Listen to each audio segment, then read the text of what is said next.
Welcome back to the bulletin. మాజీ మంత్రి హరీష్ రావు మీడియాతో మాట్లాడుతున్నారు. లైవ్ లో చూద్దాం. జీవో 97 రద్దు చేయి, కమిటీలు వద్దు, కాలయాపన వద్దు, ఈ దొంగ కమిటీలతో మాకు ఉపయోగం లేదు.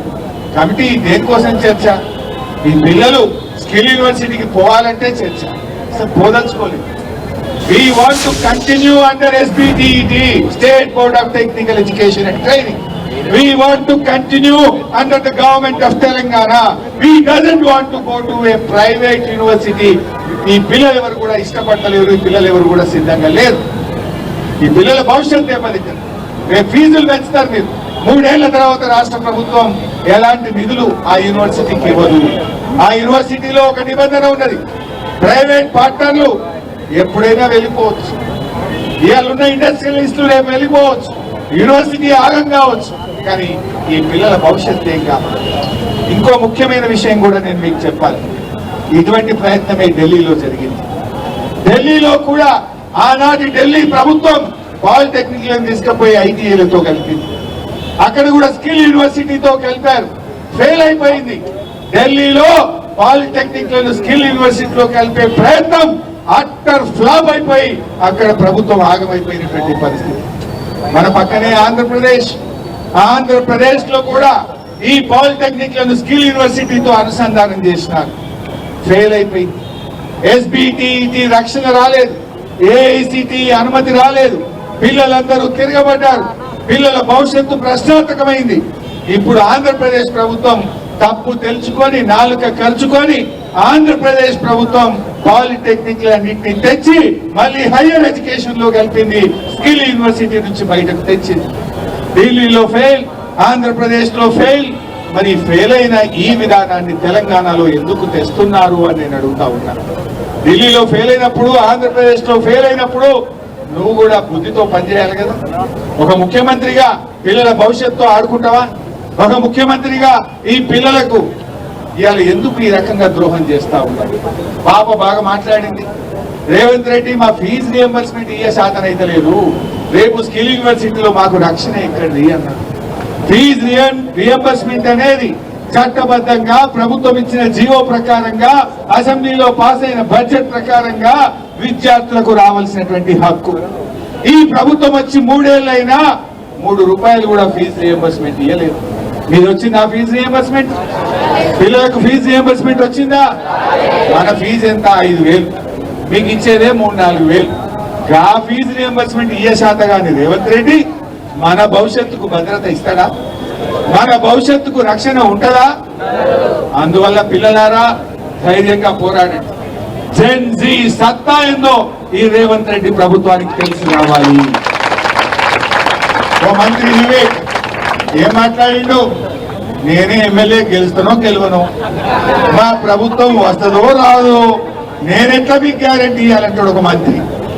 అయినా ఈ గవర్నమెంట్ లో మీరు చూస్తుంది కదా, పచ్చ కాంగ్రెస్ ఒక మాట, పాత కాంగ్రెస్ ఒక మాట, ఒక్కొక్క ఎమ్మెల్యేది ఒక మాట, ఒక్కొక్క మంత్రిది ఒక మాట. ఏ మంత్రి ఏం మాట్లాడతారో, ఏ మంత్రికి నోటీస్ ఇస్తుందో, ఎవరి ఉద్యోగం ఉంటుందో, ఎవరి ఉద్యోగం పోతుందో, రేవంత్ రెడ్డి ఎన్ని రోజులు ఉంటాడో ఈ గవర్నమెంట్ కే నమ్మకం లేదు, ఈ గవర్నమెంట్ కే గ్యారంటీ లేదు. మనకేం గ్యారంటీ ఇస్తారు?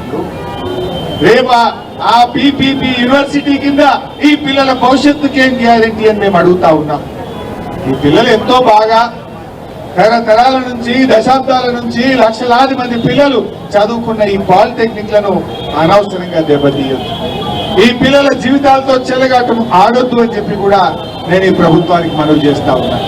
అయినా నేను రేవంత్ రెడ్డికి ఒక విషయం అడగదలుచుకున్నా. నేను ఈ పిల్లలేమన్నా నీకు శత్రువులా? ఈ పిల్లలేమన్నా నీకు ప్రత్యర్థులా? ఈ నిరుద్యోగ యువకులు ఏమైనా నీకు ప్రత్యర్థులా, శత్రువులా? ఈ పిల్లలు గాని, ఈ తరం నిరుద్యోగులు గాని వాళ్ళు నీకు ప్రత్యర్థులు కాదు, శత్రువులు అంతకంటే కాదు. వాళ్ళ భవిష్యత్తు కోసం వాళ్ళు పోరాడుతున్నారు.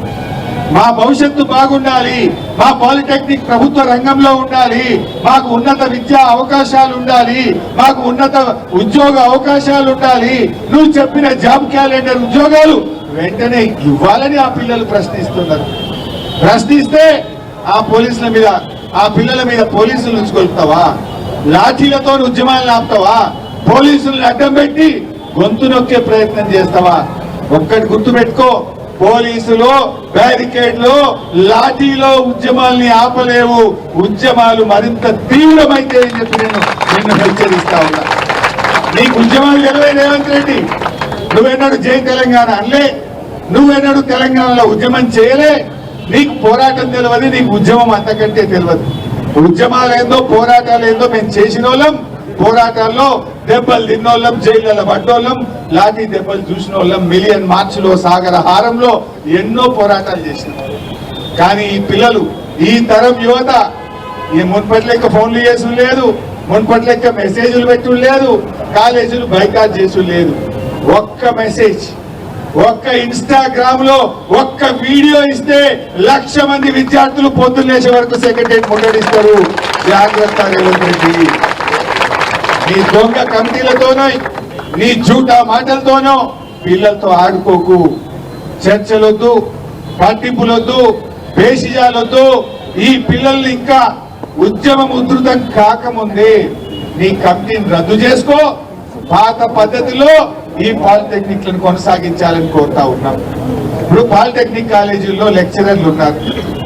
ఒక్కొక్కరు పిహెచ్డి, ఎంటెక్, బీటెక్ ఉన్నత విద్యా అవకాశాలు ఉన్న వాళ్ళు ఇక్కడ ప్రొఫెసర్లుగా, లెక్చరర్లుగా ఇక్కడ పనిచేస్తా ఉన్నారు. ఏఐసిటిఈ స్కేల్ వస్తున్నాయి. నువ్వు తీసుకపోయి అలా కలుపుతా అంటున్నావు స్కిల్ యూనివర్సిటీ. అక్కడ పర్మనెంట్ లెక్చరర్లే లేదు, which is a private organization. మరి ఈ లెక్చరర్ల భవిష్యత్తు ఏంది?